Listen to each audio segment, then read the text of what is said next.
আসসালামু আলাইকুম রহমতুল্লাহি বারাকাতুহু। ওপেন কোর্স কেমিস্ট্রিতে তোমাদের সবাইকে স্বাগতম জানাচ্ছি। আমাদের ওপেন কোর্স কেমিস্ট্রিতে আমরা সারা বাংলাদেশের স্টুডেন্টদের কাছে কেমিস্ট্রি ফার্স্ট পেপারটা খুবই মজা নিয়ে ফিল নিয়ে ফ্রিতে আমরা মোটামুটি এই কোর্সটা রান করছি। সেই ধারাবাহিকতায় আজকে আমরা লেকচার 12 নাম্বার লেকচার নাকি আজকে 13 নাম্বার লেকচার, আজকে আমরা 13 নাম্বার লেকচার, সম্ভবত আমার মনে নাই কত নাম্বার লেকচার, যাই হোক তোমরাই জানিয়ে দিবে, হাজির হলাম। ঠিক আছে, ওকে। সো ওপেন কোর্স কেমিস্ট্রির এই ধারাবাহিক লেকচারে আমরা কেমিস্ট্রি ফার্স্ট পেপারে চ্যাপ্টার 2 দিয়ে শুরু করেছিলাম। সেই চ্যাপ্টার 2 এর আজকে আমরা দ্রাব্যতা গুণফলের চতুর্থ পর্বে। ঠিক আছে, তো আজকের ক্লাসে আমরা দুটো টপিক দেখব, একটা হচ্ছে অধক্ষেপ পড়বে কিনা, আরেকটা হচ্ছে কমন আয়ন ইফেক্ট, সাধারণ আয়ন প্রভাব। এই দুইটা ব্যাপার আজকে দেখব। দ্রাব্যতা গুণফল নিয়ে এর আগেও 3টা পর্ব হয়েছে, আজকে চতুর্থ পর্ব। আজকের পর্বে আমরা দেখব অধক্ষেপ পড়বে কিনা এবং হচ্ছে সাধারণ আয়ন ইফেক্ট। আমি একটু অপেক্ষা করব যাতে তোমরা সবাই চলে আসতে পারো। তোমরা সবাই চলে আসলে আমরা শুরু করে দিব। ঠিক আছে, আর আজকে লেকচার কততম লেকচার আজকে এটা একটু করে জানিয়ে দিও তোমরা, আজকে কততম লেকচার আমি সেটা লিখব। আচ্ছা, ওকে। সো তোমরা খুব দ্রুত চলে আসো। এরপর যারা চলে এসেছো তারা আজকের লাইভ ক্লাসের লিঙ্কটা কপি করে বিভিন্ন গ্রুপে দিয়ে দাও এবং ফ্রেন্ডদেরকে মেনশন দিয়ে দাও যাতে করে সবাই চলে আসতে পারে। তারপরে আমরা শুরু করে দিব আজকের লাইভ ক্লাসটা, খুব ইম্পর্টেন্ট একটা লাইভ ক্লাস আজকে। ওকে, সো আমি আরেকবার বলছি, ওপেন কোর্স কেমিস্ট্রিতে তোমাদের সবাইকে স্বাগতম। ওপেন কোর্স কেমিস্ট্রিতে আমরা চেষ্টা করি কেমিস্ট্রি ফার্স্ট পেপারে প্রত্যেকটা কনসেপ্ট ডিটেলসের সাথে একেবারে ফিল দিয়ে সহজ করে পড়ানোর। সেই ধারাবাহিকতায় আমরা আজকে দ্রাব্যতার চতুর্থ পর্বে চলে এসেছি। আজকে দ্রাব্যতার চতুর্থ পর্বে আমরা দুইটা টপিক দেখব, একটা হচ্ছে অধক্ষেপ পড়বে কিনা, আরেকটা হচ্ছে সাধারণ আয়ন প্রভাব অর্থাৎ কমন আয়ন ইফেক্ট। সো তোমরা যারা চলে এসেছো তোমরা আজকে লাইভ ক্লাসটা খুব ইম্পর্টেন্ট। অধক্ষেপের এই ব্যাপারটা পরীক্ষায় আসে, সাধারণ আয়নের ব্যাপারগুলো পরীক্ষায় আসে। তোমরা যারা চলে এসেছো খুব দ্রুত আজকে লাইভ ক্লাসের লিঙ্কটা বিভিন্ন মেসেঞ্জার গ্রুপে দিয়ে দাও এবং ফ্রেন্ডদেরকে মেনশন করতে থাকো। খুব দ্রুত ফ্রেন্ডদেরকে মেনশন করতে থাকো, মেসেঞ্জার গ্রুপে দিয়ে দাও। আমরা অল্পক্ষণের মধ্যে শুরু করব। আজকে লেকচার কত? এটা সম্ভবত লেকচার 14 নাকি লেকচার 14? ওকে, আজকে লেকচার 14, খুব ইম্পর্টেন্ট লেকচার, লেকচার 14, লেকচার 14, খুবই ভালো। ওকে, সো আরেকবার বলছি, আমাদের ওপেন কোর্স কেমিস্ট্রিতে ধারাবাহিকভাবে প্রতি রবি মঙ্গল বৃহস্পতি রাত 9টায় হাজির হই কেমিস্ট্রির ভিডিও নিয়ে। সো আজকে সে ধারাবাহিকতায় 14 নাম্বার লেকচার। লেকচার 14তে আমরা তোমাদেরকে দুটো কনসেপ্ট পড়াবো, একটা হচ্ছে অধক্ষেপ পড়বে কিনা এই কনসেপ্টটা, আর একটা হচ্ছে সাধারণ আয়ন ইফেক্ট। তো আমাদের পরীক্ষায় সবসময় সৃজনশীলে এডমিশন টেস্টে একটা প্রশ্ন একদম কমন সবসময় পরীক্ষায় আসে, সবসময় সিকিউতে এই প্রশ্নটা আসে, অধক্ষেপ পড়বে কিনা। সো এই অধক্ষেপ পড়বে কিনা এই ব্যাপারটা আমরা অনেকেই হয়তো ভালো করে পারি না। সো আজকের ক্লাস ইনশাল্লাহ খুবই ভেরি ক্রিস্টাল ক্লিয়ার হয়ে যাবে তোমাদের কাছে অধক্ষেপ পড়বে কিনা এই ব্যাপারটা। ঠিক আছে, আমাদের সব কিছু ঠিক আছে। আচ্ছা, তাহলে আমরা শুরু করে দিতে পারি। তোমরা যারা আসা শুরু করেছো তোমাদের ফ্রেন্ডদেরকে মেনশন দিয়ে দাও, আমাদের লাইভ ক্লাসের লিঙ্কটা বিভিন্ন গ্রুপে শেয়ার করে দাও, লিঙ্কটা কপি করে দাও। একটু এনশিওর করো তোমরা যত মেসেঞ্জার গ্রুপে জয়েন আছো প্রত্যেকটা মেসেঞ্জার গ্রুপে আজকে লাইভ ক্লাসের লিঙ্কটা দেওয়া হয়েছে কিনা, এবং তোমরা আজকে লাইভ ক্লাসের লিঙ্কটা সব জায়গায় শেয়ার করে দাও। তোমরা শেয়ার কম করো, শেয়ার কম করলে কিন্তু ব্যাপারটা ছড়াবে না। আমরা চাই সারা বাংলাদেশের স্টুডেন্টরা ফ্রিতে কেমিস্ট্রি ক্লাসগুলো করার ট্রাই করো। আচ্ছা, আজকে লেকচার 13 না? ওকে, ঠিক আছে, লেকচার 13, ভালো কথা, লেকচার 13। ওকে, সো আমি আরেকবার বলবো, কাইন্ডলি তোমরা সবাই আজকে লাইভ ক্লাসের লিঙ্কটা শেয়ার করতে থাকো। যত গ্রুপে তুমি জয়েন আসছো সবগুলো গ্রুপে আজকে লাইভ ক্লাসের লিঙ্কটা শেয়ার করে দাও এবং লাইভ ক্লাসের লিঙ্কটা কপি করে বিভিন্ন মেসেঞ্জার গ্রুপে দিয়ে দাও। ঠিক আছে, তাহলে আমরা শুরু করে দিচ্ছি। শুধুমাত্র 30 সেকেন্ড সময় নিব। 30 সেকেন্ডের মধ্যে তোমরা এখনও যারা মেসেঞ্জার গ্রুপে দাওনি, ফেসবুক গ্রুপে শেয়ার করোনি, 30 সেকেন্ডের মধ্যে টুক টুক টুক টুক করে শেয়ার করে দাও, যাতে করে ছড়িয়ে যাবে 56,000 বর্গমাইল কেমিস্ট্রির ফিলিংস। আমরা সেটাই চাই। আচ্ছা, ওকে, তাহলে শুরু করি। বিসমিল্লাহির রহমানির রহিম। অধক্ষেপ পড়বে কিনা এই কনসেপ্টটাতে আসি প্রথমেই। ঠিক আছে, আসো। একদম প্রথমেই তোমাদেরকে বলেছি যে একটা লবণ নিব, লবণের নাম হচ্ছে AXBY। এই লবণকে জলীয় দ্রবণে চুবালে, তাহলে একটা লবণ নিব, এই লবণকে জলীয় দ্রবণে চুবালে এটা হাড্ডি গুড্ডি ভেঙে যাবে। তাহলে আবার বলছি, লবণকে জলীয় দ্রবণে চুবালে হাড্ডি গুড্ডি ভেঙে যাবে। হাড্ডি গুড্ডি ভেঙে গেলে দেখো কি হবে, এক্স সংখ্যক A প্লাস হবে, Y প্লাস হবে এবং Y সংখ্যক B আয়ন তৈরি হবে, BX মাইনাস হবে। আবার বলছি, একটা স্বল্প দ্রবণীয় লবণ, স্বল্প দ্রবণীয় কেন হতে হবে? কারণ স্বল্প দ্রবণীয় না হলে যদি 100% দ্রবণীয় হয়ে যায় তাহলে উভমুখী অবস্থা বিরাজ করবে না। উভমুখী অবস্থা বিরাজ করার জন্য স্বল্প দ্রবণীয় হতে হবে। তাহলে একটা স্বল্প দ্রবণীয় লবণকে জলীয় দ্রবণে চুবালে হাড্ডিগুড্ডি ভেঙে যাবে, হাড্ডিগুড্ডি ভেঙে যেটা অবস্থা হবে এটাকে আমরা আয়ন বলি। তাহলে এই যে আয়ন। তো নর্মালি ভালো করে খেয়াল করো, এই যে আয়ন, আয়নের ঘনমাত্রার গুণফলকে আমরা কি বলি? আয়নিক গুণফল বলে থাকি। তাহলে আয়নিক গুণফলটা কি? আয়নিক গুণফলটা হচ্ছে আয়নের ঘনমাত্রার গুণফল। আয়নিক গুণফল ইংলিশে বলবো আয়নিক প্রোডাক্ট, এবং এটা একটা ধ্রুবক হওয়ার কারণে এটাকে কে আইপি দিয়ে প্রকাশ করে থাকি। কে মানে ধ্রুবক, আইপি মানে আয়নিক প্রোডাক্ট। আয়নিক প্রোডাক্ট বলতে বোঝায় আয়নের গুণফল। তো এখানে কি কি আয়ন আছে? এ ওয়াই প্লাস, এই একটা আয়ন আছে, এবং এটা কত সংখ্যক আছে?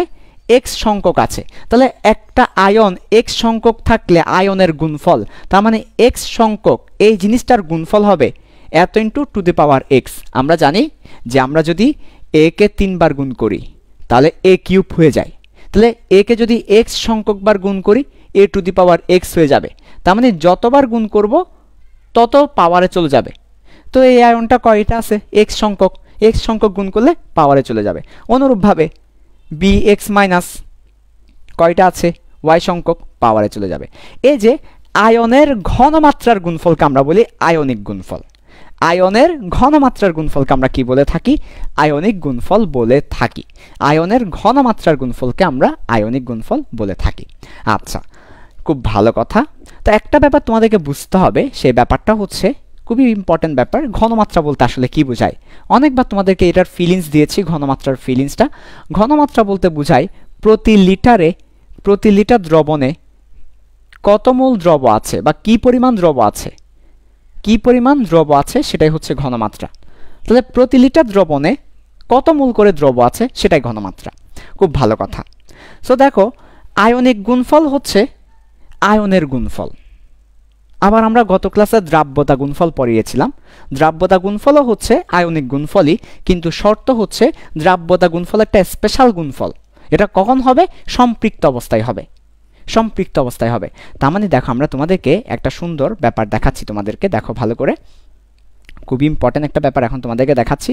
অদকে পড়বে নাকি পড়বে না সেই ব্যাপারটা নিয়ে তোমাদেরকে একটা ভালো ব্যাপার দেখাচ্ছি। এখানে এই জায়গায় দেখাচ্ছি, দেখো এই জায়গায় দেখাচ্ছি। ওকে, যদি আমার আয়নিক গুণফলের মানটা দ্রাব্যতা গুণফলের চেয়ে বেশি হয়, এটা একটা ঘটনা।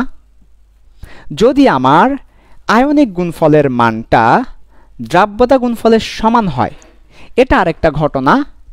যদি আমার নিচে কি দেখা যাচ্ছে? যদি আমার দেখা না গেলে একটু দেখার ব্যবস্থা, আয়নিক গুণফলের মানটা দ্রাব্যতা গুণফলের চেয়ে কি হয়? কম হয়, তাহলে কি হবে? তিনটা অবস্থা। তাহলে আমরা আরেকবার বলছি, দেখো ভালো করে। আয়নিক গুণফলের মানটা যদি দ্রাব্যতা গুণফলের চেয়ে বেশি হয় তাহলে কি হবে? আয়নিক গুণফলের মানটা যদি দ্রাব্যতা গুণফলের সমান হয় তাহলে কি হবে? আয়নিক গুণফলের মানটা যদি দ্রাব্যতা গুণফলের চেয়ে কম হয় তাহলে কি হবে? তিনটা ঘটনা এখানে আমরা দেখাবো তোমাদেরকে, এবং এই ব্যাপারগুলো আমরা ফিল করে লিখব, মুখস্থ করব না। ব্যাপারগুলো আমরা বুঝার ট্রাই করব, একটু বুঝে বুঝে আমরা লিখবো এটা। ওকে, বুঝে বুঝে আমরা লিখব, একদম বুঝে বুঝে সব কিছু। ওকে, দ্রাব্যতা গুণফল বলতে বুঝাই দ্রাব্যতা গুণফল কে এস পি। কে হচ্ছে একটা ধ্রুবক, এস মানে সলিউবিলিটি, পি মানে প্রোডাক্ট। সলিউবিলিটি প্রোডাক্ট বলতে দ্রাব্যতা গুণফল। দ্রাব্যতা গুণফল বলতে বুঝাই ম্যাক্সিমাম যতটুকু থাকতে পারে ততটুকুই আছে, ম্যাক্সিমাম ক্যাপাসিটি যত ততই আছে, এটাই দ্রাব্যতা গুণফল। তাহলে দ্রাব্যতা গুণফল কি বুঝায়? পাশে আমি একটু লিখতেছি। দ্রাব্যতা গুণফল বলতে বুঝায় ম্যাক্সিমাম যত থাকতে পারে তত আছে। তাহলে ম্যাক্সিমাম যত থাকতে পারে তত আছে, এটা হচ্ছে দ্রাব্যতা গুণফল কেএসপি। তাহলে কেএসপি হচ্ছে ম্যাক্সিমাম লিমিট। এর বেশি দিলে থাকতে পারবে না, এর বেশি হয়ে গেলে থাকতে পারবে না, এটাই ম্যাক্সিমাম। এর বেশি হয়ে গেলে থাকতে পারবে না। তাহলে দেখো, কেএসপি চেয়ে বেশি হয়ে গেছে, কেএসপি হচ্ছে ম্যাক্সিমাম, অথচ আয়নের ঘনমাত্রার গুণফল কে আইপি, এটা ম্যাক্সিমামের চেয়ে বেশি হয়ে গেছে। কেএসপিকে আমরা মনে মনে ম্যাক্সিমাম চিন্তা করে নিব, ম্যাক্সিমাম। কেএসপি মানে ম্যাক্সিমাম, ম্যাক্সিমাম চিন্তা করে নেব। তাহলে ম্যাক্সিমামের চেয়ে বেশি হয়ে গেছে, থাকতে পারবে না। দ্রবণে দ্রবীভূত থাকতে পারবে না, আয়নগুলা দ্রবণে থাকতে পারবে না, দ্রবণে দ্রবীভূত থাকতে পারবে না, বেশি হয়ে গেছে। তাহলে অধক্ষেপ আকারে পড়ে যাবে। অধক্ষেপ আকারে পড়ার অর্থ কি? অধক্ষেপ মানে কি? অধক্ষেপ মানে হচ্ছে অদ্রবীভূত হয়ে তলানিতে জমা পড়া, এটাকে আমরা অধক্ষেপ বলি। তাহলে অদ্রবীভূত হয়ে অদ্রবীভূত হয়ে অদ্রবীভূত হয়ে তলায় পড়ে থাকা, তলায় পড়ে থাকা, এটাকে আমরা বলি অধক্ষেপ। অধ মানে নিচে, ক্ষেপ মানে পড়ে থাকা, অধক্ষেপ। তাহলে আমার ম্যাক্সিমামের চেয়ে যদি বেশি থাকে, ম্যাক্সিমামের চেয়ে তো বেশি থাকতে পারে না, তাহলে সে কি হবে? তলানিতে পড়ে থাকবে, অধক্ষেপ পড়বে। যতটুকু আছে ততটুকুই আছে, তাহলে ইটস ওয়েল, অধক্ষেপ পড়বে না। যতটুকু থাকার কথা তার চেয়ে কম আছে, অধক্ষেপ পড়বে না।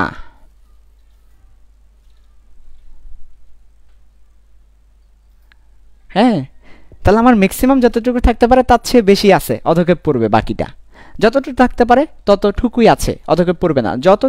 যতটুকু থাকতে পারে তার চেয়ে কম আছে, অধক্ষেপ পড়বে না।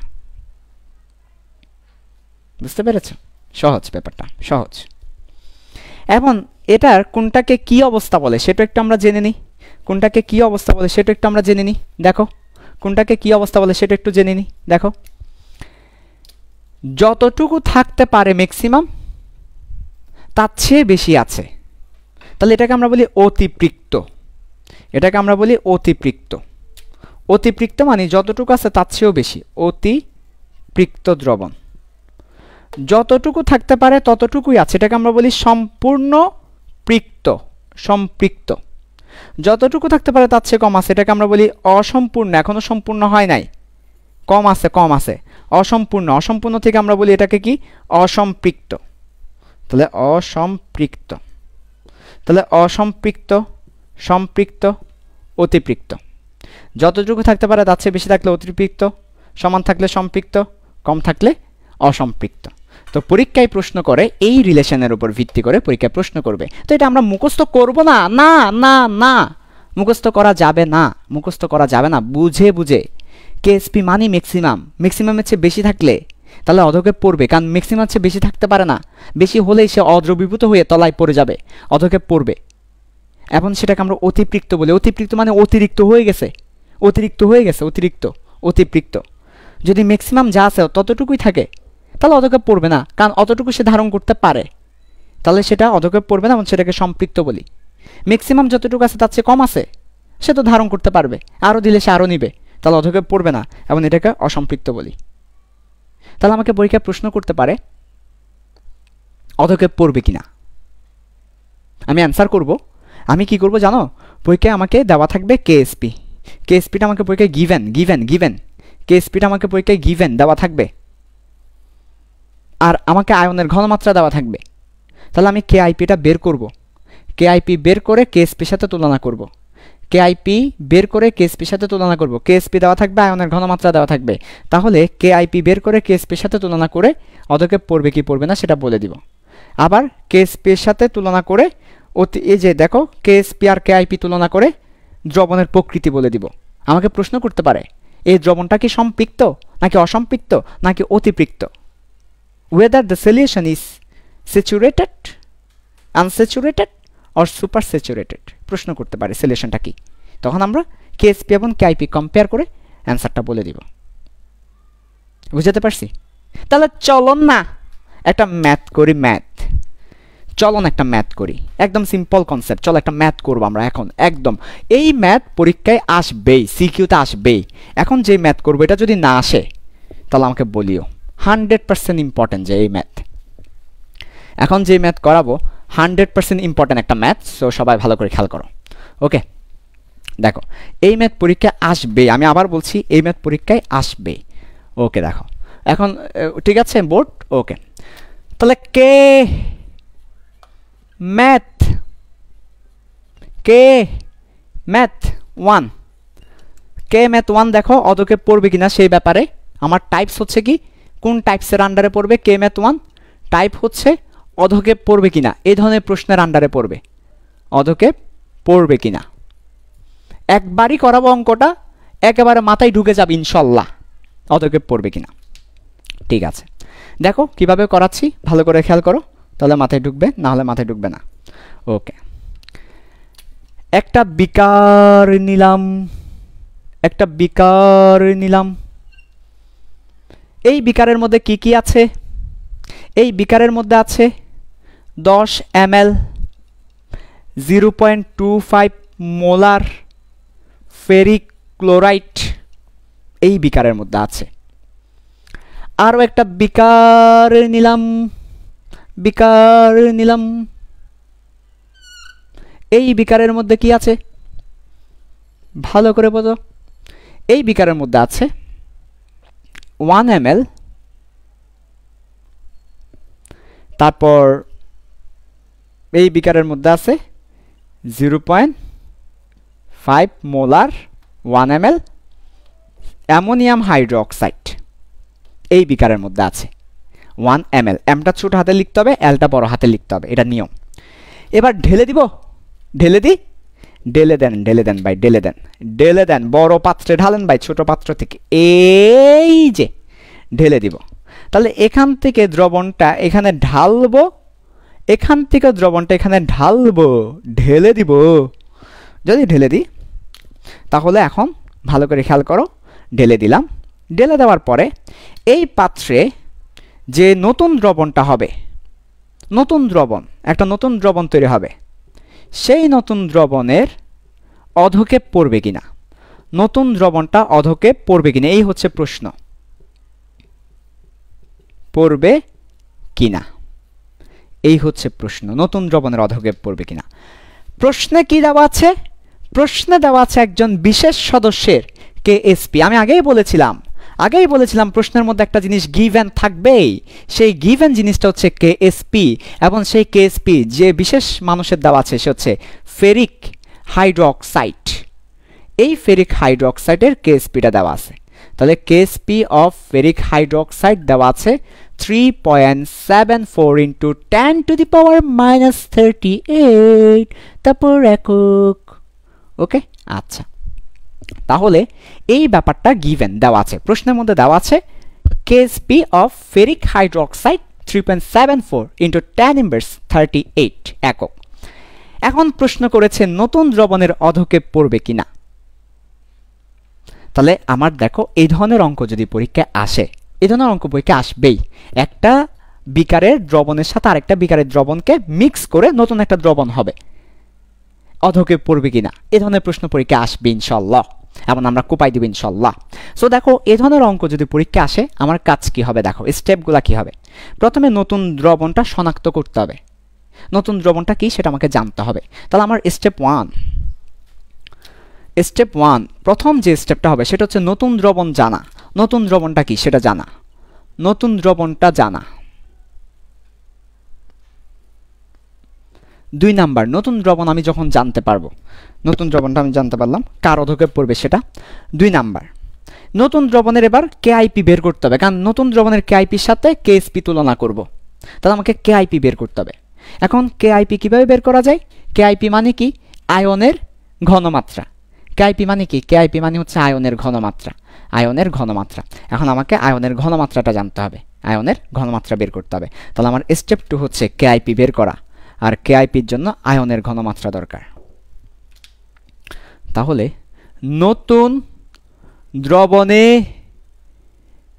যে আয়ন আছে তাদের ঘনমাত্রা বের করা, ঘনমাত্রা বের করা। এখন ঘনমাত্রা বের করতে হলে তো আমাকে কিছু ইনফরমেশন জানতে হবে, আমাকে কিছু জানতে হবে। তা আমি কোথায় পাবো? আমি ওই পুরাতন দ্রবণ যারা আছে তাদের কাছ থেকে ইনফরমেশন হেল্প নিব। তাহলে কিভাবে করব?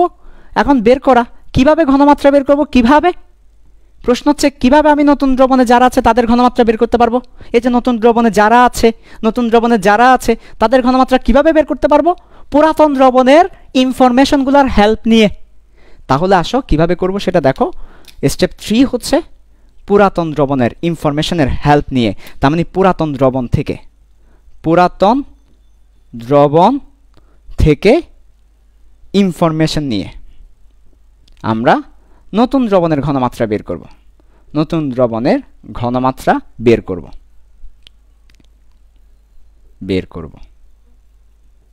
ওকে, আচ্ছা, খুব ভালো কথা।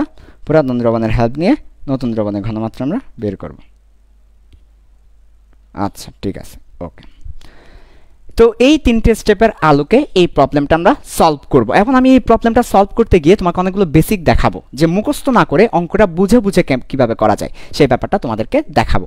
তাহলে একদম ফার্স্ট অফ অল নতুন দ্রবণ বের করা সেই কাজটা করব। তারপর নতুন দ্রবণের যারা আছে তাদের ঘনমাত্রা বের করব পুরাতন দ্রবণের সাহায্য নিয়ে। চলো সেই কাজটা আমরা শুরু করি। তাহলে একদম প্রথম স্টেপটা হবে নতুন দ্রবণ বের করা। তো নতুন দ্রবণ বের করতে হলে তোমাকে বুঝতে হবে কাদের মধ্যে বিক্রিয়া হচ্ছে। তাহলে আমার বিক্রিয়াটা হচ্ছে ফেরিক ক্লোরাইডের সাথে অ্যামোনিয়াম হাইড্রোক্সাইডের। তাহলে বিক্রিয়াটা লিখবো আমরা ফার্স্ট অফ অল রিঅ্যাকশন, বা বিক্রিয়াটা হচ্ছে ফেরিক ক্লোরাইডের সাথে অ্যামোনিয়াম হাইড্রোক্সাইড। এই দুইটা যখন বিক্রিয়া করবে, বিক্রিয়া করে কি হচ্ছে দেখো, ফেরিক ক্লোরাইডের সাথে অ্যামোনিয়াম হাইড্রোক্সাইড বিক্রিয়া করার পরে আমার ফেরিক হাইড্রোক্সাইড উৎপন্ন করবে এবং হচ্ছে অ্যামোনিয়াম ক্লোরাইড উৎপন্ন করবে। এখানে অ্যামোনিয়াম ক্লোরাইড উৎপন্ন করবে। তো কি উৎপন্ন হবে এটা যারা বুঝো না, ম্যাক্সিমামই বুঝো কি উৎপন্ন হবে সেটা। তারপরও আমার মতো দুই একজন গাদাগাদি আছো, আমার মতো দুই একজন কম বুঝার স্টুডেন্ট আছো আমার মতো, যারা আসলে বুঝে না কি উৎপন্ন হবে। এইটুকু কেমিস্ট্রির বেসিক তাদের হয়তো এখনও হয়নি, তবে ইনশাল্লাহ হয়ে যাবে। যারা বুঝো না তাদের জন্য টেকনিকটা দেখো, কি উৎপন্ন হবে, উৎপাদের টেকনিকটা দেখো। মাঝখান লেগে যাবে, মাঝখান লাগাই দাও, সাইড লাগাই দাও। এটাই হচ্ছে উৎপাদের টেকনিক। মাঝখান লাগাই দাও, সাইড লাগাই দাও, এটাই হচ্ছে উৎপাদের টেকনিক। মাঝখান লেগে যাবে, মাঝখান লেগে গেলে অ্যামোনিয়াম ক্লোরাইড হবে, সাইড লেগে যাবে ফেরিক। এটা যে কোনো মনে রাখবা, এটা হচ্ছে যে কোনো দুইটা লবণের বলতে পারো, অথবা অম্ল এবং ক্ষারকের বিক্রিয়ায় এই ঘটনা ঘটে। যেমন এখানে এটা হচ্ছে ক্ষারক, এটা হচ্ছে অম্ল। তো একটা অম্লের সাথে একটা ক্ষারকের বিক্রিয়ায় আমরা সবসময় মাঝখান লাগাই দিব, সাইড লাগাই দিব, তাহলে নতুন দুইটা কি পাবো, উৎপাদ আমরা পেয়ে যাব। ঠিক আছে, আচ্ছা, এটাকে দ্বীপ প্রতিস্থাপন বিক্রিয়া তোমরা বলতে পারো। ওকে, আচ্ছা, তাহলে দেখো ভালো করে আমরা কি পেলাম, ফেরিক ক্লোরাইড পেলাম, ফেরিক হাইড্রোক্সাইড পেলাম, অ্যামোনিয়াম ক্লোরাইড পেলাম। আমি কিন্তু সমতাকরণে যাচ্ছি না। যদি সমতাকরণে যাই তাহলে অবশ্যই এখানে একটা 3 দিয়ে দিতে হবে, তাহলে খেলা শেষ। সমতাকরণ যদি আমি করতে চাই তাহলে হচ্ছে কি করতে হবে, এখানে একটা 3 দিতে হবে, এখানে একটা 3 দিতে হবে, তাহলে আমার এখানে একটা 3 দিতে হবে, সমতাকরণ শেষ। আমি সমতাকরণে যাচ্ছি না, সমতাকরণ লাগবে না। তারপর তোমরা চাইলে করে নিতে পারো, এখানে একটা 3 দিবা, এখানে একটা 3 দিবা, তাহলে সমতাকরণ হয়ে যাবে। আচ্ছা, ঠিক আছে, ওকে, গেল। তাহলে আমার দেখো কি উৎপন্ন হচ্ছে, অ্যামোনিয়াম ক্লোরাইড উৎপন্ন হচ্ছে আর ফেরিক হাইড্রোক্সাইড উৎপন্ন হচ্ছে। তো আমাকে নতুন দ্রবণ কয়টা, দুইটা, একটা হচ্ছে ফেরিক হাইড্রোক্সাইড আর একটা হচ্ছে অ্যামোনিয়াম ক্লোরাইড। তো তোমরা জেনে রাখো অ্যামোনিয়াম ক্লোরাইড হচ্ছে উদ্বায়ী পদার্থ, বা অ্যামোনিয়াম ক্লোরাইড নিয়ে আমাদের এখানে আসলে অনেক কথা বলা যায়, কিন্তু আমরা এখানে অ্যামোনিয়াম ক্লোরাইড নিয়ে খুব বেশি কথা বলবো না। বেসিক্যালি এখানে নতুন দ্রবণ বলতে আমরা যেটা বুঝে নিব সেটা হচ্ছে ফেরিক হাইড্রোক্সাইড। এটাকে আমরা নতুন দ্রবণ হিসেবে বুঝে নিব। কারণ হচ্ছে অ্যামোনিয়াম ক্লোরাইড নিয়ে একটা কথা অন্তত বলে রাখি, সেটা হচ্ছে অ্যামোনিয়াম ক্লোরাইড হচ্ছে একটা সাদা ধোঁয়ার মতো। অ্যামোনিয়াম ক্লোরাইড হচ্ছে সাদা ধোঁয়ার মতো। সো সাদা ধোঁয়ার মতো হওয়ার কারণে এটার আসলে অধক্ষেপ পড়বে না, এবং সেটা উড়ে যাবে। উদ্বায়ী পদার্থ সাদা ধোঁয়া, এবং অ্যামোনিয়াম ক্লোরাইড হচ্ছে উদ্বায়ী পদার্থ। লিখে রাখো তোমরা, এটা হচ্ছে উদ্বায়ী পদার্থ। সো উদ্বায়ী পদার্থ হওয়ার কারণে এটা কিন্তু উড়ে যাবে, অধক্ষেপ পড়বে না। এটা উড়ে যাবে, অধক্ষেপ পড়বে না, বরঞ্চ এটা উড়ে যাবে। তাহলে অধক্ষেপ পড়বে না, উড়ে যাবে, বিকজ এটা সাদা ধোঁয়া, উদ্বায়ী পদার্থ। অ্যামোনিয়াম ক্লোরাইড হচ্ছে সাদা ধোঁয়ার মতো, ঠিক আছে, হোয়াইট ফগ, সাদা ধোঁয়া, এবং এটা উড়ে যাবে, কাজে এটার অধক্ষেপের প্রশ্ন আসবে না। তাহলে এখানে নতুন দ্রবণ বলতে বেসিক্যালি আমরা ফেরিক হাইড্রোক্সাইডকে বুঝবো, তার অধক্ষেপ পড়বে কিনা সেটা দেখবো, কারণ বাকি জনের তো অধক্ষেপ পড়বে না। তাহলে ওর অধক্ষেপ পড়বে কিনা সেটা আমরা দেখবো। আচ্ছা, তাহলে আমরা নতুন দ্রবণটা বের করতে পেরেছি, যার অধক্ষেপ পড়বে কিনা বের করতে চাচ্ছি সেটা আমরা পেয়েছি। ফেরিক হাইড্রোক্সাইডের অধক্ষেপ পড়বে কিনা সেটা আমরা বের করতে চাচ্ছি, ফেরিক হাইড্রোক্সাইডের অধক্ষেপ পড়বে কিনা সেটা বের করতে চাচ্ছি। কাজে ফেরিক হাইড্রোক্সাইডের কেআইপি আমাকে জানতে হবে। ফেরিক হাইড্রোক্সাইডের কেএসপি দেওয়া আছে, কেআইপি বের করার পরে কেএসপির সাথে তুলনা করব। কেআইপি বের করার পর কেএসপির সাথে তুলনা করলেই হয়ে যাবে। তাহলে আমরা কেআইপিটা বের করব কার, ফেরিক হাইড্রোক্সাইডের। ফেরিক হাইড্রোক্সাইডের কেআইপিটা বের করব কেন, আমি আরেকবার বলি, দেখো ফার্স্ট অফ অল এই দুটোকে বিক্রিয়া করালাম, ফেরিক ক্লোরাইডের সাথে অ্যামোনিয়াম অক্সাইডের বিক্রিয়া করালাম, মাঝখান লাগিয়ে আর সাইড লাগিয়ে উৎপাদ পেলাম। ফেরিক হাইড্রোক্সাইড আর অ্যামোনিয়াম ক্লোরাইড। অ্যামোনিয়াম ক্লোরাইড হচ্ছে একটা সাদা ধোঁয়া উদ্বায়ী পদার্থ যার অধক্ষেপ পড়ে না, তাহলে অধক্ষেপ পড়বে কার এখানে? ফেরিক হাইড্রোক্সাইডের। ফেরিক হাইড্রোক্সাইডের অধক্ষেপ পড়তেও পারে নাও পড়তে পারে। আমাকে বলেছে অধক্ষেপ পড়বে কি না, প্রশ্ন করেছে তারা। তো অধক্ষেপ পড়ার শর্ত কি? KIP যদি KSP চেয়ে বেশি হয় তখন অধক্ষেপ পড়বে। তাহলে আমাদের কি বের করতে হবে? KSP তো দেওয়া আছে, আমাদের KIP বের করতে হবে। KIP বের করার পর তুলনা করতে হবে। তাহলে এখন আমাদের টার্গেট কি? KIP বের করা, তারপর তুলনা করা। এখন KIP বের করতে হলে কি লাগবে? আয়নের ঘনমাত্রা লাগবে। আয়নের ঘনমাত্রা কোথায় পাবো? পুরাতন দ্রবণ থেকে নিব। তাহলে চলো এখন আমরা সেই কাজটা করব। পুরাতন দ্রবণ থেকে নতুন দ্রবণের আয়নের ঘনমাত্রা বের করব। তাহলে এখন আমাদের টার্গেট হচ্ছে KIP বের করা। আমাদের টার্গেট হবে KIP বের করা। ওয়ে কি? ওয়ে হচ্ছে পুরাতন দ্রবণের সাহায্য নিয়ে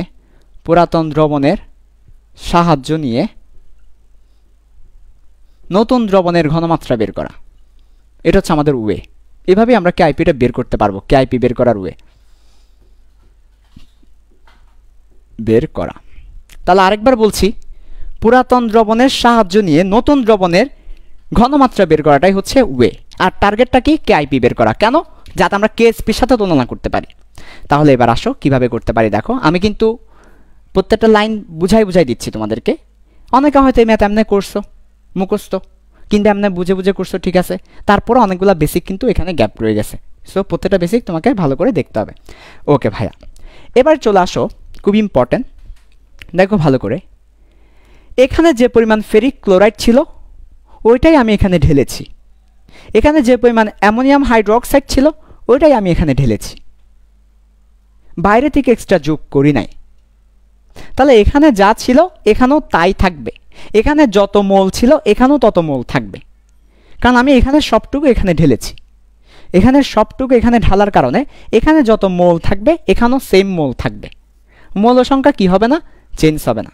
তাহলে দেখো, পুরাতন দ্রবণে যে পরিমাণ ফেরিক ক্লোরাইড থাকবে নতুন দ্রবণও সেই পরিমাণ ফেরিক ক্লোরাইড থাকবে। তাহলে ফেরিক ক্লোরাইড এটা পুরাতন দ্রবণে যা থাকবে নতুন দ্রবণও তাই থাকবে ফেরিক ক্লোরাইড। কোন জিনিসটা সমান হবে? তাদের মৌল সংখ্যাকে আমরা n দিয়ে প্রকাশ করে থাকি। তাহলে n ফেরিক ক্লোরাইড পুরাতন সমান n ফেরিক ক্লোরাইড নতুন, অর্থাৎ নতুন দ্রবণে ফেরিক ক্লোরাইড যা পুরাতন দ্রবণও ফেরিক ক্লোরাইড তাই থাকবে, কারণ সবটুকু এখানে ঢেলেছি। অথবা কোন একটা নির্দিষ্ট অ্যামাউন্ট হয়তো ঢেলেছি, ওটা বলে দিবে, সমস্যা নাই, সেম থাকবে। ওকে, তাহলে ফেরিক ক্লোরাইড যদি সেম থাকে, আমার তো ফেরিক ক্লোরাইড দরকার নাই, আমার তো আয়ন দরকার, আয়নের ঘনমাত্রা দরকার। তাই আমি ফেরিক ক্লোরাইড নিব না, আমার দরকার হচ্ছে ফেরিক হাইড্রোক্সাইড। তাহলে ফেরিক আয়নটা নিব আর হাইড্রোক্সাইড আয়নটা নিব। তাহলে আমার দরকার আয়ন, আমার ফেরিক ক্লোরাইডকে দরকার নাই। তাই আমি ফেরিক ক্লোরাইড নিব না, আমি ফেরিক নিব শুধু। এই যে ফেরিকটা নিলাম।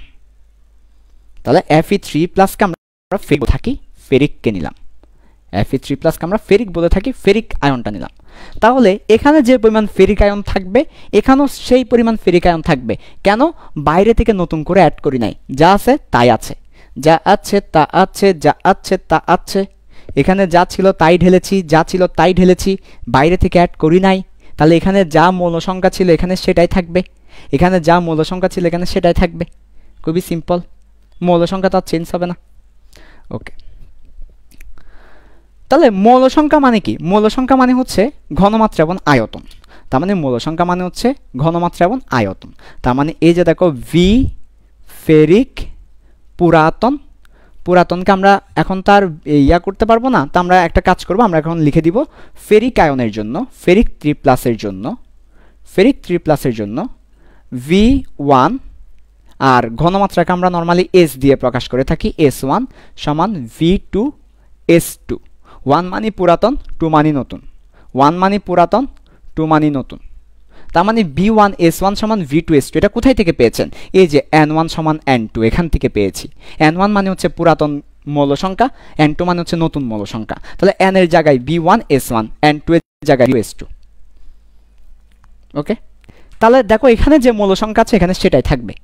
আর মৌল সংখ্যা সমান আমরা আয়তন আর ঘনমাত্রা লিখলাম, আয়তন আর ঘনমাত্রা লিখলাম। তোমরা প্রশ্ন করতে পারো কেন আয়তন আর ঘনমাত্রা লিখেছেন? কারণ আমার এখানে আয়তন আছে, ঘনমাত্রা আছে, মৌল সংখ্যা নাই।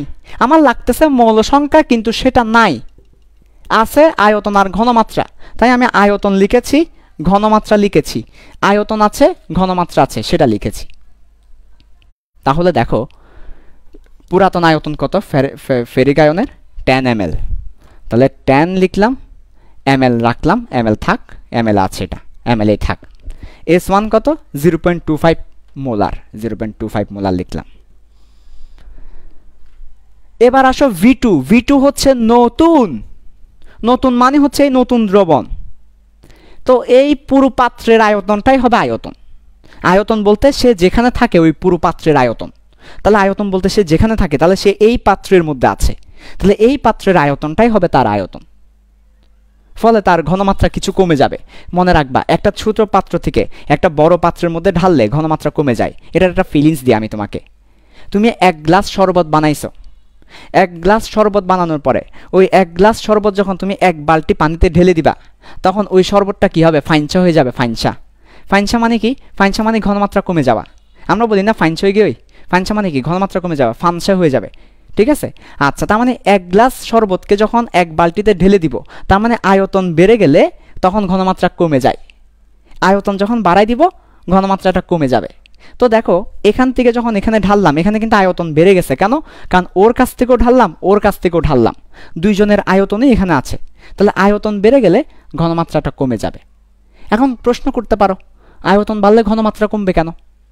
কারণ হচ্ছে তুমি দেখতেই পাচ্ছ মৌল সংখ্যা তো কমার বা বাড়ার সুযোগ নাই। তাহলে এই দুইটার গুণফল আর এই দুইটার গুণফল সমান। তো একটা যদি বেড়ে আর একটা কমলেই তো সমান থাকবে। একটা যদি বাড়ায় আর একটা না কমলে গুণ করে তো সমান থাকবে না। মনে করো সিম্পল ব্যাপারটা দেখো, এটা মনে করো তুমি 50 করে দিছো আর এটা মনে করো 2, তাহলে কত হয়? 100 হয়। তাহলে দেখো এবার এটা মনে করো তুমি 10 করে দিছো, তো তাহলে আয়তনটা তুমি কমিয়ে দিয়েছো, তাহলে ঘনমাত্রাটা বাড়াই দিতে হবে। অনুরূপভাবে তুমি যদি আয়তনটা বাড়িয়ে দাও, মনে করো এটা তুমি 200 করে দিয়েছো, তাহলে তোমার 100 সেম রাখার জন্য, সমান রাখার জন্য তোমাকে S2টা হাফ করে দিতে হবে, যাতে করে গুণ করলে 100 আসে, সমান থাকে। তার মানে আয়তন যদি বাড়াই দাও ঘনমাত্রা কমাই দিতে হবে, আয়তন যদি কমাই দাও ঘনমাত্রা বাড়াই দিতে হবে, যাতে করে গুণ করলে সমান থাকে। তাহলে আমার এখানে আয়তন বেড়ে গেছে, ফলে ঘনমাত্রাটা কমে যাবে, ফাইনসা হয়ে যাবে। আচ্ছা ঠিক আছে, ওকে। দেখো তাহলে লিখলাম V1 ছিল 10 ml, S1 ছিল 0.25। ওকে, এবার আসো V2 কত? V2 হচ্ছে নতুন দ্রবণ। নতুন দ্রবণে দেখো এখান থেকে আসছে 10 ml আর এখান থেকে আসছে 1 ml, এছাড়া আর কিছু নাই। এখানে একটা পাত্রে নিয়ে এখান থেকে 10 ml ঢাললাম, এখান থেকে 1 ml ঢাললাম, 10 ml 1 ml 10 ml 1 ml, মোট কত ml? মোট কত ml? 11 ml। তাহলে আমার নতুন দ্রবণের আয়তন কত? 11 ml। তাহলে 11 ml। mlটা লিখলাম না, কারণ এখানেও ml আছে, এখানেও ml আছে, ml ml কাটাকাটি, তাই ml লেখার দরকার নাই। 11। S2 তো আর জানি না। S2 কি? S2 হচ্ছে ফেরিক আয়নের ঘনমাত্রা। তো ফেরিক আয়নের ঘনমাত্রা তো আর আমি জানি না। কেন জানেন না? কারণ আয়তন আর আয়তন যোগ হয়ে যায়, ঘনমাত্রা আর ঘনমাত্রা যোগ হয় না। ঘনমাত্রা মানে হচ্ছে টেস্ট বলতে পারো। ঘনমাত্রা মানে হচ্ছে কতটা ঘন সেই মাত্রাটা। তো ঘন আর ঘন তো মিলে বেশি ঘন, মানে ঘন আর ঘন তো যোগ হয় না। এভাবে ঘন আর ঘন যোগ করে তুমি S2 বলে দিতে পারবা না, যে এটার ঘনমাত্রা আর এটার ঘনমাত্রা দুটা যোগ করে বলে দিতে পারবো না। কিন্তু আয়তন আর আয়তন যোগ হয়, কারণ এখানের মধ্যে দেখো এই 10 ml ঢাললাম, 1 ml ঢাললাম, মোট 11 ml আছে। ঘনমাত্রা কিন্তু চেঞ্জ হয়ে যাবে। এবার প্রশ্ন করতে পারো আয়তন যোগ হয়, ঘনমাত্রা কেন যোগ হয় না? এটার একটু ফিলিংস দেন। আয়তন যোগ করে দিচ্ছেন 11 ml, বাট ঘনমাত্রা কেন আপনি যোগ করতে পারছেন না? এটার ফিলিংসটা কি? এটার ফিলিংসটা হচ্ছে আয়তন ডিপেন্ড করে তোমার বাহ্যিক বিষয়ের উপরে, কোয়ান্টিটির উপরে। ওর 10 ml আছে, ওর 1 ml আছে, বাইরে কত আছে এটার উপর ডিপেন্ড করে। কিন্তু ঘনমাত্রা ডিপেন্ড করে ভিতরের উপর, ভিতরে, এটার ভিতরে আর এটার ভিতরে। একটা এক্সাম্পল দিলে তুমি বুঝতে পারবা। তুমি মনে করো যে নাও, আমের জুস নাও, নিছো? হ্যাঁ নিছি। এরপর তুমি মনে করো আরেকটা হচ্ছে ইয়ে নাও, আরেকটা কি নিবা, আরেকটা তুমি একটা আমের জুস নিছো তো, আরেকটা কলার জুস নাও, কলার জুস। তাহলে আমের জুস আর কলার জুস, এবার তুমি আমের জুস আর কলার জুসকে এক এক গ্লাস আমের জুস, এক গ্লাস কলার জুস, এই দুটা জুসকে তুমি একটা মনে করো মগের মধ্যে নাও বা বালতির মধ্যে নাও। তাহলে কয় গ্লাস হবে? 2 গ্লাস হবে। এই যে গ্লাস আর গ্লাস মানে হচ্ছে আয়তন। তাহলে তোমাকে এটা বোঝানোর জন্য আমাকে কি করতে হবে? আমাকে ছোট্ট করে উপরে মুছতে হবে। আমি তোমাকে এটা ফিল দিব আজকে। আয়তন আয়তন যোগ হয় কিন্তু ঘনমাত্রা যোগ হয় কেন? এটার আমি ফিল দিব, এটার আমি ফিল দিব। দেখো উপরে উপরে একটু আমাকে ক্লিয়ার করে দাও তো। উপরে এখানে আমি লিখবো, এই জায়গায় আমি লিখবো, ফিল দিব আমি। আয়তন আয়তন যোগ হয় কিন্তু ঘনমাত্রা যোগ হয় না কেন? দেখো, এক গ্লাস আমের জুস নাও, নিলাম, এটা হচ্ছে আমের জুস, আমের জুস। আরেক গ্লাস ইয়ের জুস নাও, কলার জুস নাও, নিলাম, কলার জুস। এই যে গ্লাস বলছি না, গ্লাস, এক গ্লাস, এই গ্লাসটাই হচ্ছে আয়তন। এই যে বলছি না এক গ্লাস, এই গ্লাসটাই হচ্ছে আয়তন। বিশ্বাস করো ভাই, এই গ্লাসটাকেই আয়তন বলবো। তাহলে এই যে গ্লাস, এক গ্লাস আর এক গ্লাস মিলে 2 গ্লাস হবে, আয়তন আর আয়তন যোগ হবে, 2 গ্লাস হবে, এই গ্লাসটাই আয়তন। কিন্তু ঘনমাত্রা কি? ঘনমাত্রা হচ্ছে টেস্ট। এটা আমের টেস্ট, আম, আম কেমন আছে, আম কেমন ঘন। আর এটা কলা, কলা কেমন ঘন। এই আম আর কলা মিলে, আমার কলা মিলে কিন্তু নতুন কিছু হবে না, এরা ডিফারেন্ট কিছু হয়ে যাবে। আমার কলা মিলে এখানে ডিফারেন্ট কিছু হয়ে যাবে, ফলে ওই যুগ নর্মাল যুগ খাটবে না এখানে। আমার কলার টেস্ট মিলে, আমের টেস্ট এবং কলার টেস্ট মিলে ডিফারেন্ট কিছু হয়ে যাবে। ঠিক আছে? তো আম কতটুকু আছে আর কলা কতটুকু আছে, এটাই ঘনমাত্রা। তো এটা যখন দুটো একসাথে মিক্স করে দেবো তখন হচ্ছে ডিফারেন্ট হয়ে যাবে। ঘনমাত্রাটা নর্মাল যুগ হয় না, নর্মাল যুগে ঘনমাত্রা চলে না। তাহলে আয়তন কেন নর্মাল যুগ হয়? কারণ আয়তন মানে গ্লাস, এক গ্লাস আর এক গ্লাস মিলে 2 গ্লাস হবে। কিন্তু ঘনমাত্রা কি? ঘনমাত্রা হচ্ছে টেস্ট, জিব্বা দিয়ে যেটা টেস্ট করি, জিহ্বা দিয়ে, আমের টেস্ট, কলার টেস্ট, এটাই ঘনমাত্রা। টেস্টটা আর কি থাকে না, নর্মাল যোগ করে টেস্ট বের করা যায় না, সেটা আর কি। আচ্ছা, আর আরেকটা বিষয় তোমাদেরকে বলতে পারি, সেটা হচ্ছে মনে রাখবা সবসময় যোগ করার ক্ষেত্রে সেম জিনিস হইতে হবে। এটা যুগের একটা বড় বেসিক। ফিজিক্স যারা পড়ো ওরা জানো যে যোগ করার ক্ষেত্রে দুইটা জিনিসকে সেম হইতে হবে। আমি 1 কেজি চালের সাথে 1 কেজি চাল নিলাম, ওইটার সাথে 1 কেজি পেঁয়াজ নিলাম, যোগ করে দিলাম, কিছুই হবে না। চালের সাথে পেঁয়াজকে যোগ করা যায় না। কিন্তু আমি 1 কেজি চালের সাথে 1 কেজি চাল নিলাম, দুইটা চাল মিলে 2 কেজি চাল হবে। সেম জিনিস হলে যোগ করা যায়, ভিন্ন ভিন্ন জিনিস হলে যোগ করা যায় না। তেমনিভাবে আমের জুস আর কলার জুস হলে যোগ করা যাবে না, এখানে ডিফারেন্ট জুস। কিন্তু এটা গ্লাস, গ্লাস মানে আয়তন, তো গ্লাস তো সেম, তাই গ্লাস যোগ করা যাচ্ছে। আয়তন কেন যোগ করা যাচ্ছে? কারণ আয়তন মানে তো আম নয়, আয়তন মানে তো জুস নয়, আয়তন মানে তো গ্লাস। এও গ্লাস, এও গ্লাস, এও গ্লাস, এও গ্লাস, এও গ্লাস, এও গ্লাস, গ্লাস গ্লাস যোগ করা যাচ্ছে, কারণ সেম জিনিস যোগ করা যায়। তাহলে গ্লাস আর গ্লাস যোগ করা যাবে, তাই আয়তন আর আয়তন যোগ হয়ে নতুন আয়তন হচ্ছে। সেম জিনিস যোগ করা যায়, কিন্তু আমের জুস আর কলার জুস যোগ করে তুমি কিছু পাবা না, তাই ঘনমাত্রা যোগ করা যায় না। তাহলে নর্মালি আয়তন যোগ করব, কিন্তু ঘনমাত্রা এটা যোগ হবে না। ওকে, বুঝতে পারলে ভালো।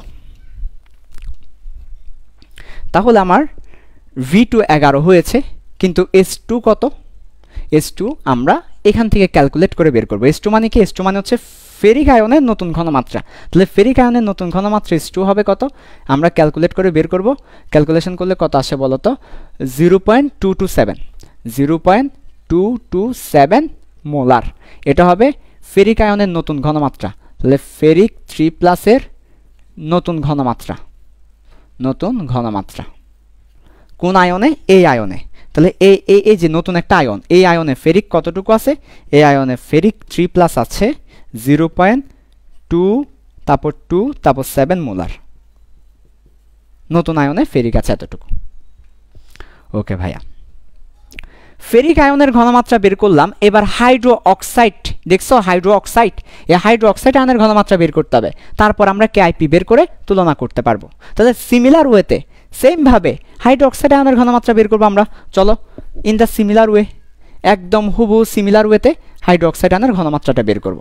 তাহলে দেখো, প্রত্যেকটা জিনিস তোমাকে বুঝে বুঝে করতে হবে, মুখস্থ করা যাবে না, মুখস্থ করা যাবে না। দেখো, বুঝে বুঝে করব। হাইড্রো অক্সাইড আয়নের জন্য, হাইড্রো অক্সাইড আয়নের জন্য, হাইড্রো অক্সাইড আয়নের জন্য দেখো ভালো করে, সব কিছু বুঝে বুঝে করব। আবার আগের মতো N1 সমান N2, B1S1 সমান V2S2, V1 মানে পুরাতন, হাইড্রোক্সাইড আয়ন পুরাতন ছিল 1 ml, আর S ছিল 0.5 মোলার। V2 হচ্ছে 11 ml, S2 বের করব। তাহলে এভাবে করে হাইড্রোক্সাইড আয়নের নতুন ঘনমাত্রা বের করলাম। কত আসে? হাইড্রোক্সাইড আয়নের নতুন ঘনমাত্রা আসছে 0.0454, 0.0454, 0.0454। এই যে এটা হচ্ছে হাইড্রোক্সাইড আয়নের নতুন ঘনমাত্রা, হাইড্রোক্সাইড আয়নের নতুন ঘনমাত্রা। তাহলে হাইড্রোক্সাইড আয়নের ঘনমাত্রা কত পাচ্ছি? তাহলে আমরা হাইড্রোক্সাইড আয়নের ঘনমাত্রা আমরা পাচ্ছি 0.0454 মোলার।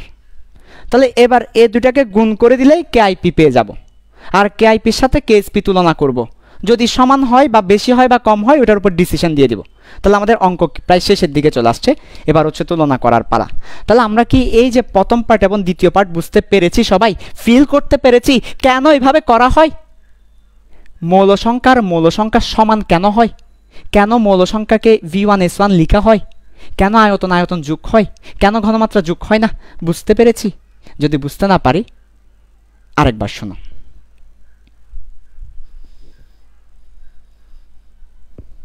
এখানে যে পরিমাণ থাকবে এখানে ওইটাই দিব, ফলে মৌল সংখ্যা সেম, মৌল সংখ্যা সেম। মৌল সংখ্যা মানে আয়তন আর ঘনমাত্রা, যেহেতু আমার এখানে মৌল সংখ্যা নাই তাই আয়তন আর ঘনমাত্রা দিয়ে দিলাম। আয়তন ঘনমাত্রা, আয়তন আয়তন কেন যোগ হয়? কারণ আয়তন মানে গ্লাস,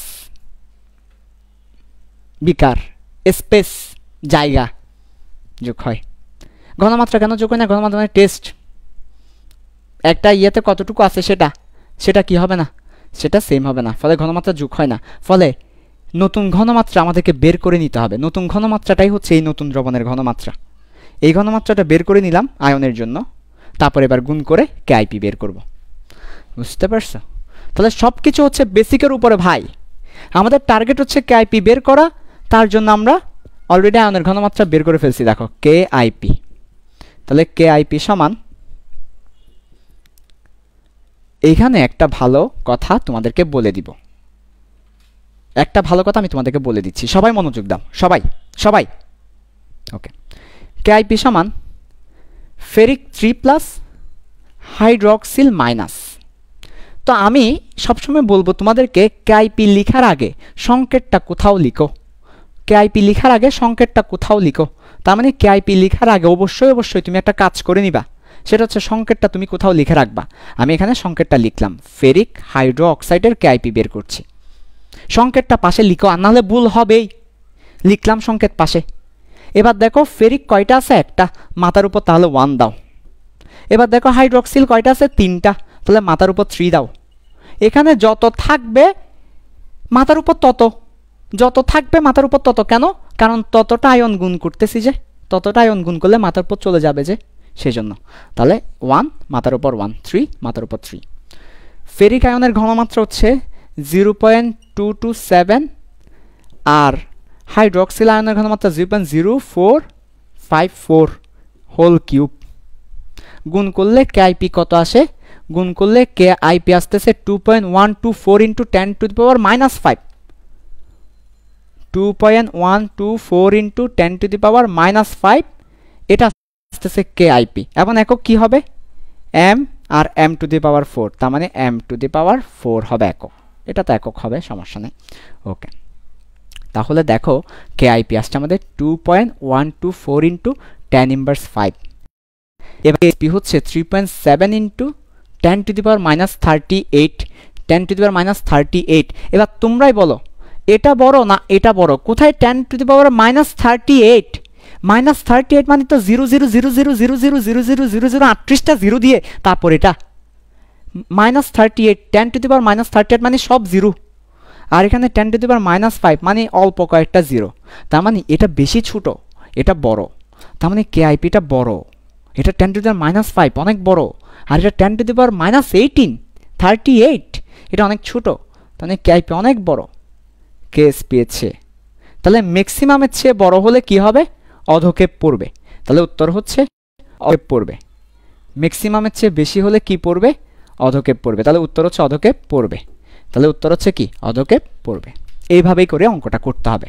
এই অঙ্ক আমার জীবদ্দশায় আমি ভালো করে বুঝি নাই, তোমরা ভালো করে বুঝতে পেরেছো কিনা একটু বলো, ফিল করতে পেরেছো কিনা সেটা বলো।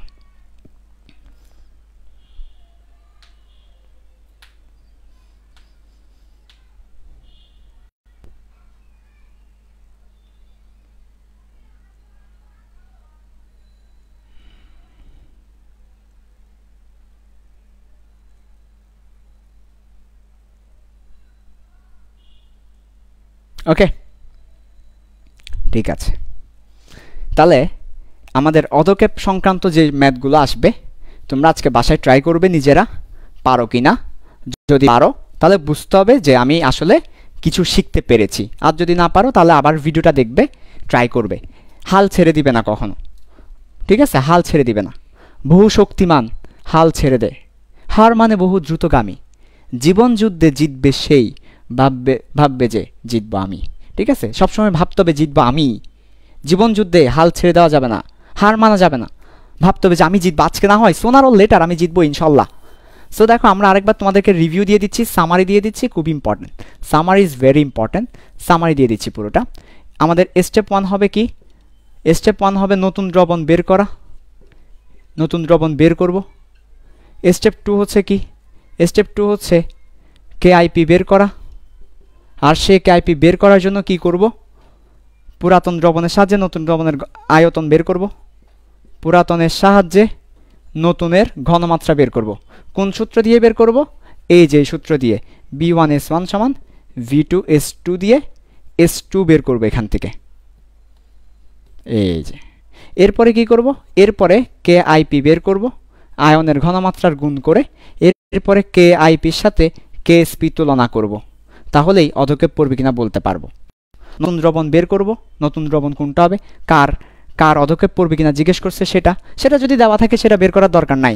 অনেক সময় দেওয়াই থাকবে ফেরিক হাইড্রোক্সাইডের অধক্ষেপ পড়বে কিনা, যদি এরকম বলাই থাকে তাহলে আর নতুন দ্রবণ বের করার দরকার নাই। সরাসরি তুমি কি করবে? পুরাতন থেকে নতুন ঘনমাত্রা বের করবে, S2 বের করেই খেলা শেষ করে দিবে।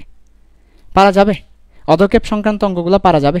যদি পারা যায় তাহলে আজকের ক্লাসটা সার্থক। তাহলে আজকে আর কমন আয়ন ইফেক্টে যাচ্ছি না, আজকে এটুকুই থাকবে। তোমরা কিন্তু সবাই ক্লাস করো না, এটা খুবই দুঃখজনক একটা ব্যাপার। যদি ক্লাস না করো তাহলে কিন্তু আমি মোটিভেশন পাবো না, তোমাদের কাছ থেকে টাকা নিচ্ছি না, বিনিময়ে একটা জিনিস চাচ্ছি তোমরা ক্লাস করো, এটাই আমার মোটিভেশন। আর তোমরা যদি ক্লাস না করো তাহলে আমার মোটিভেশনটা নাই। তো তোমরা ক্লাস তারা করতেছো, বাকিরা করতেছে না, সেটার জন্য তোমরা কি দায়িত্বহীন? না, যে বাকিরা যারা ক্লাস করতেছে না তাদেরকে বুঝাও, বুঝানোর মধ্যেও একটা বরকত আছে। আরেকজনকে যখন তুমি বলবা যে এ ক্লাস করস না কেন, 2 দিন পর তুমি যখন ক্লাস করবে না সে বলবে তুই আমারে বলে তুই করস না কেন, তার ভয় আবার তুমিই করবা। তুমি আরেকজনকে বলো নামাজ পড়স না কেন, তুমি আবার নামাজ ছাড়ো কেমনে? আরেকজনকে যদি তুমি বলো নামাজ পড়স না কেন, তাহলে তুমি নামাজ ছাড়ো কেমনে? আরেকজনকে যদি বলো তুমি ক্লাস করো না কেন, তাহলে তুমি ক্লাস ছাড়ো কেমনে? নিজের জন্য হলো আরেকজনকে বলাটা দায়িত্ববোধ, ঠিক আছে? তো তোমাদের ফ্রেন্ড যারা ক্লাস করে না ওদেরকে বলবা ক্লাস করস না কেন, 2 দিন পর দেখবা তোমার উনি হাসলে সে বলবে তুই করস না কেন, তার ভয়ে হলো তুমি ক্লাস করবে।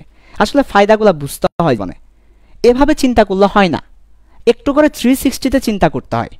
জীবনটাকে সবসময় 360-তে চিন্তা করলে আসলে সব কিছুরই ফায়দা আছে, কোনো কিছুই অনর্থক না, কোনো কিছুই বৃথা যাবে না। এই যে আমি যে এত কষ্ট করে পড়াচ্ছি এটাও যেমন বৃথা যাবে না, তুমি যে কষ্ট করে ক্লাস করছো এটাও বৃথা যাবে না। এটাই পৃথিবীর নিয়ম, এটাই আমাদের গড, এভাবেই আমাদের গড আমাদের দিয়েছে যে জীবন কোথাও না কোথাও গিয়ে ব্যালেন্স। ঠিক আছে, সবাই ভালো থাকবা, সুস্থ থাকবা, ভালো মতো পড়ো। আসসালামু আলাইকুম।